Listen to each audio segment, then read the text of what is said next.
Álvaro Uribe Vélez fue el promotor de las cooperativas Convivir en el departamento de Antioquia, cooperativas que posteriormente se convirtieron en grupos de autodefensas, grupos paramilitares. Los grupos paramilitares asesinaron al papá del ciclista Rigoberto Urán. Ya ustedes conocen la polémica que tuvo lugar durante este fin de semana del 4 de noviembre. Voy a tratar de no hablar muchísimo de Rigo, no me quiero meter con el deportista, pero creo que sí es importante hacer memoria.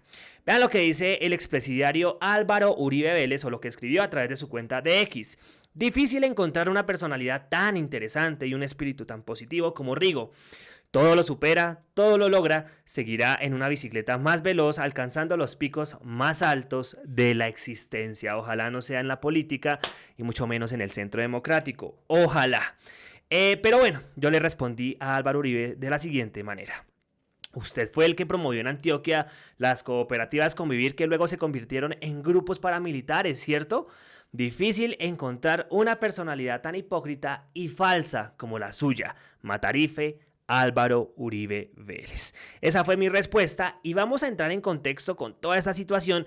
Y a mí me encanta mostrar este video porque realmente pues deja ver que Uribe fue el que promovió y el que quiso seguir con las cooperativas Convivir que creó el expresidente César Gaviria, pero en el departamento de Antioquia. Escuchen esta entrevista de cuando este señor era gobernador del departamento pues de Antioquia. ¿Seguro en la decisión de permanecer con las organizaciones Convivir? Claro, eso es una necesidad porque obedecen al principio de que un Estado, por fuerte que llegue a ser, solamente puede producir resultados eficaces en materia de seguridad en la medida que cuente con la cooperación de la ciudadanía. Claro, había que seguir con las cooperativas Convivir y pues bueno, como les dije hace un momento, esas mismas cooperativas se convirtieron en grupos paramilitares, se aliaron con la fuerza pública, cometieron masacres y miles de asesinatos de personas, campesinos, gente inocente que nada tenía que ver en esas disputas con las guerrillas, pero pues que quedaron en medio de ese fuego cruzado. O ni siquiera fuego cruzado, lo hicieron intencionalmente para amedrentar a las poblaciones cercanas, aledañas a la región. Bien, entonces volvamos con el tema pues de Rigoberto Urán. Vamos a leer dos comentarios que me llamaron mucho la atención, pero reitero, no quiero meterme mucho con el deportista. Dice por acá, Mónica Raymond, ¿cómo puede una persona unirse a los asesinos de su papá? Rigoberto Urán decidió llevar las banderas del paramilitarismo. Sí, esos mismos que le dieron tanta tristeza a su vida. Síndrome de Helsinki, bueno, son opiniones. Acá otra opinión. Aparecieron las llaves en este evento pues de despedida del ciclismo de Rigoberto Urán. Apareció el señor gobernador de Antioquia, el señor Rendón, y el alcalde de Medellín, Federico Gutiérrez, uribistas, ellos pura sangre, hicieron parte de esta carrera de ciclismo, bueno, de este evento, en donde se gritó el popular Fuera Petro, que viene pregonando la extrema derecha en cualquier espacio. Pero bueno, son los mismos de siempre, es la derecha. Un cierto grupo ahí reducido. Luego dice acá otro comentario.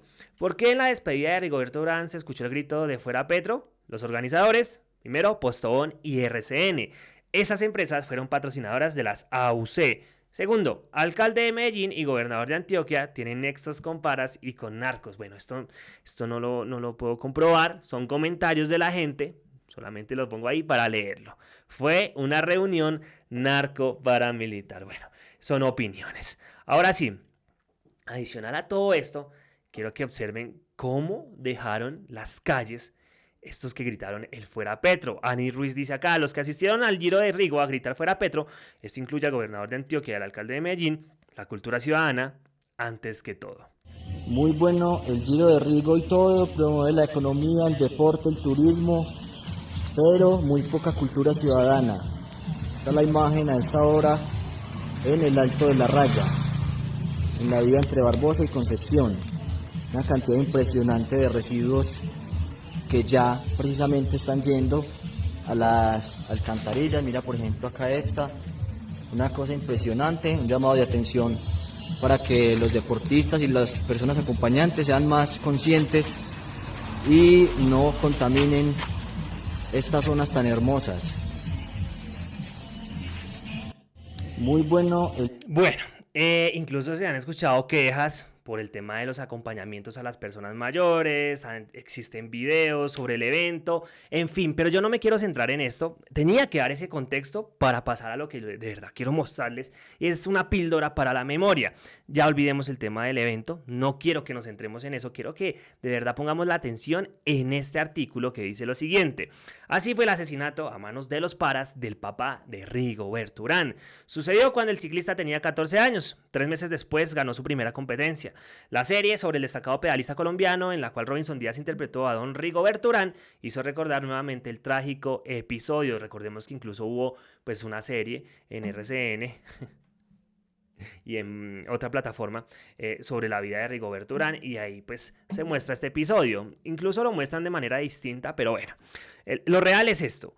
Este 14 de noviembre Rigoberto Urán revivió el que es quizá el momento más difícil de su vida, marcada como la de millones de colombianos por la violencia. Hace poco más de 20 años, su padre, un humilde vendedor de lotería, fue asesinado en Urrao, Antioquia, y su cuerpo arrojado a un río.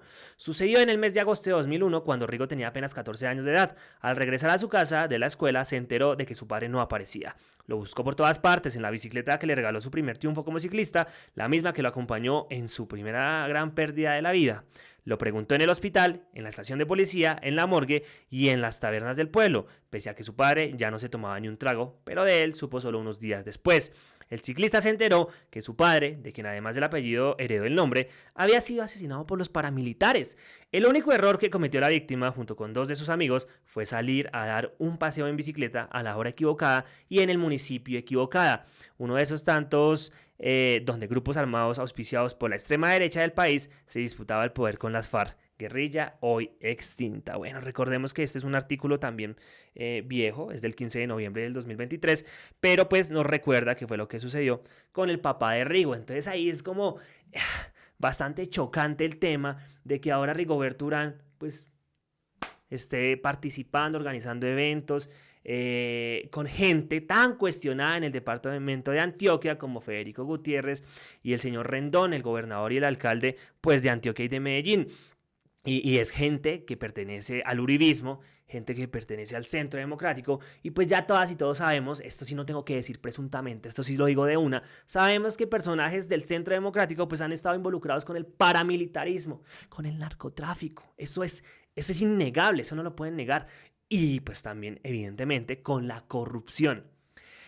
Pero bueno, esto realmente era lo que les quería mostrar, por si ustedes no sabían. Al papá de Rigo pues le quita la vida los grupos paramilitares en el departamento de Antioquia, y bueno, hoy está alrededor de esta gente, precisamente.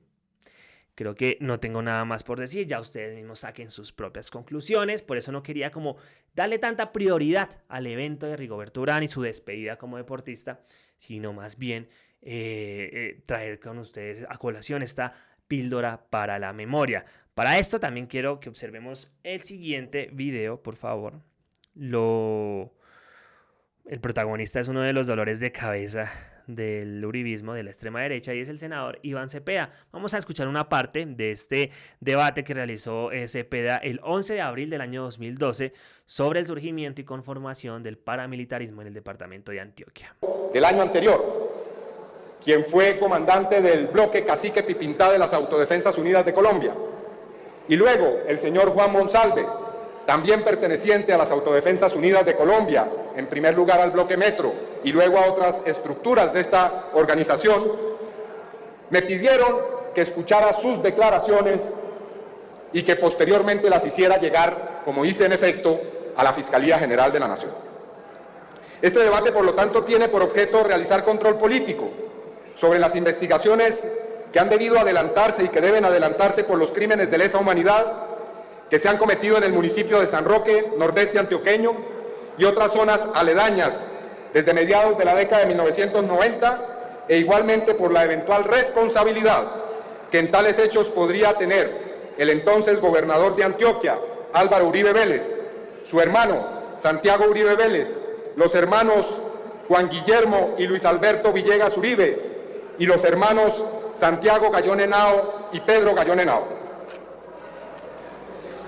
Esos testimonios, repito, han sido debidamente entregados a la Fiscalía General de la Nación, y en un cuestionario que he remitido al señor fiscal y a la Fiscalía he recibido una serie de respuestas sobre las cuales oportunamente haré referencia. ¿Qué ha ocurrido después de estos testimonios? A cuyo contenido haré referencia en los próximos minutos. Se ha dicho que no se puede creer en los testimonios de personas que han pertenecido a organizaciones criminales.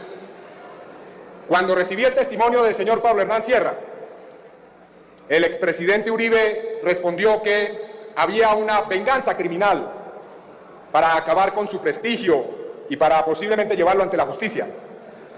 Igual cuando presenté el testimonio del señor Juan Monsalve, quien, le recuerdo, fue trabajador de la hacienda Guacharacas y en particular fue el hijo del mayordomo de esa hacienda.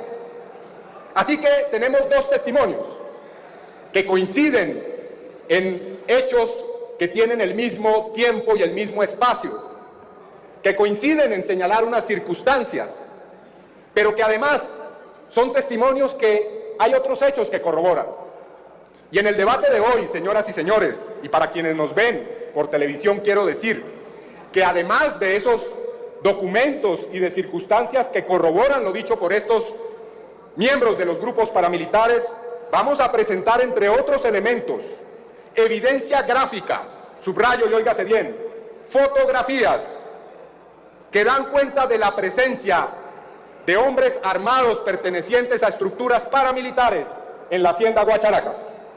Y esto en momentos en los que es indiscutible que esta hacienda perteneció a los señores Uribe Vélez en el corregimiento de Providencia y en el municipio de San Roque. Escribí, señor ministro, a usted, a la entonces fiscal general de la Nación, a otras autoridades competentes, insistentes y numerosos requerimientos para que se protegiera la vida del señor Monsalve y del señor Pablo Hernán Sierra. Más de 10 derechos de petición, advirtiendo que sobre ellos y sus familias se cernía un grave peligro y que ellos habían denunciado amenazas en su contra. Pues bien, el día 23 de abril, es decir, hace pocas semanas, en la cárcel de Cómbita, Boyacá, el señor Juan Monsalve fue víctima de un atentado. 2 hombres armados con puñales intentaron asesinarlo.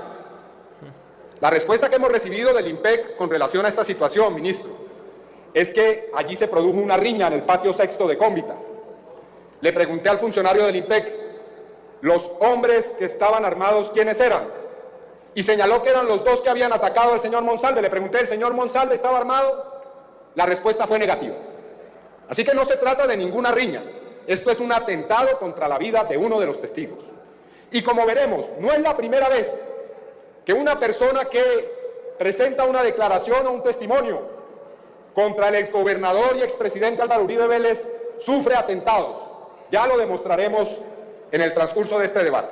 Así que ninguna riña, no señor. Aquí ha habido un intento por asesinar a una de las personas que ha dado un testimonio con relación a estos graves hechos a los que hago referencia. Afortunadamente, después del atentado, el señor Monsalve fue trasladado efectivamente a otra cárcel. Eso tengo que reconocerlo. Y el señor Hernán Sierra, Pablo Hernán Sierra, también ha sido trasladado a otra cárcel, pero ese peligro sigue estando allí. No sería la primera vez que en una cárcel colombiana alguien es envenenado o se suicida en condiciones extrañas y supremamente sospechosas. Así que alerto nuevamente, ministro, sobre la peligrosidad y la situación de riesgo que rodea a estas personas. Entre otras cosas porque he hecho el estudio de riesgo con relación a ambas. Sorprendentemente se nos ha dicho que el diagnóstico es que tienen un riesgo ordinario. Óigase bien, personas que ya una de ellas sufrió un atentado y sus familias. Pues bien, para tener una idea de qué vamos a hablar, voy a hablar solo de una finca, solo de una hacienda del señor Uribe Vélez. Si me remitiera a otras, este debate sería interminable. Quiero hacer primero una contextualización geográfica y pido para ello que aparezca la imagen del mapa del municipio de San Roque. El municipio de San Roque colinda con el municipio de Yolombó y está situado en el nordeste antioqueño, en la vía Medellín-Puerto Berrío.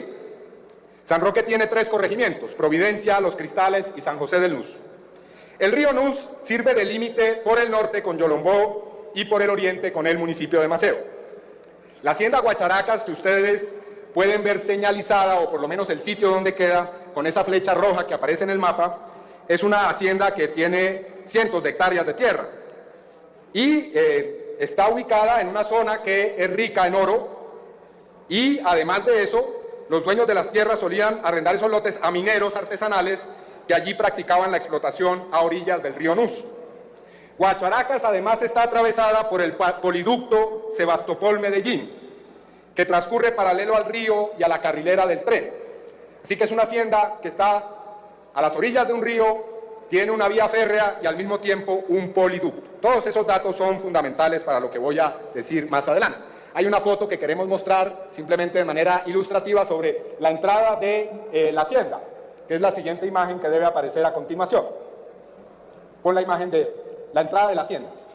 Ahí está, esa es la entrada. Esas montañas que ustedes ven allí en el fondo, pues algunas de ellas son parte, o esas colinas son parte de la hacienda, y ahí se ve entre algunos matorrales las casas principales de la hacienda. ¿Quiénes son los principales dueños de la tierra en esta zona que fue la cuna del bloque metro de las Autodefensas Unidas de Colombia? En primer lugar, los hermanos Álvaro y Santiago Uribe Vélez. Álvaro fue gobernador de Antioquia, como lo sabemos, entre los años 1995 y 1997, época en la cual se produjo el principal auge de la acción paramilitar en la región. Los hermanos Luis Alberto Villegas, que tiene un alias Tubo, y explicaré por qué tiene ese alias, y el señor Juan Guillermo Villegas Uribe, son propietarios casi que del corregimiento de San José de Luz. Yo he visitado ese corregimiento y todo es allí de los señores Villegas. El estadero. Bueno, ahí tienen. Es que esto ya es de vieja data, ¿no? Y por eso es que odian tanto al senador Iván Cepeda y al mismo Petro, quienes lideraron en el Congreso, pues, importantes debates sobre el paramilitarismo y su auge, y sobre todo, acá, Iván Cepeda, el auge del bloque metro en el departamento de Antioquia. Y pues ahí muestra algunas pruebas, en qué fincas, quiénes están relacionados, Álvaro Uribe Vélez, y bueno, Álvaro Uribe Vélez hablando sobre Rigoberto Urán, y pues al papá de Rigoberto Urán lo matan los paramilitares en Antioquia. Saquen ustedes mismos sus propias conclusiones. Muchas gracias por ver el video, gracias por suscribirse si están en YouTube, por comentar, por seguirnos en nuestras diferentes redes sociales. Nos vemos en una próxima entrega.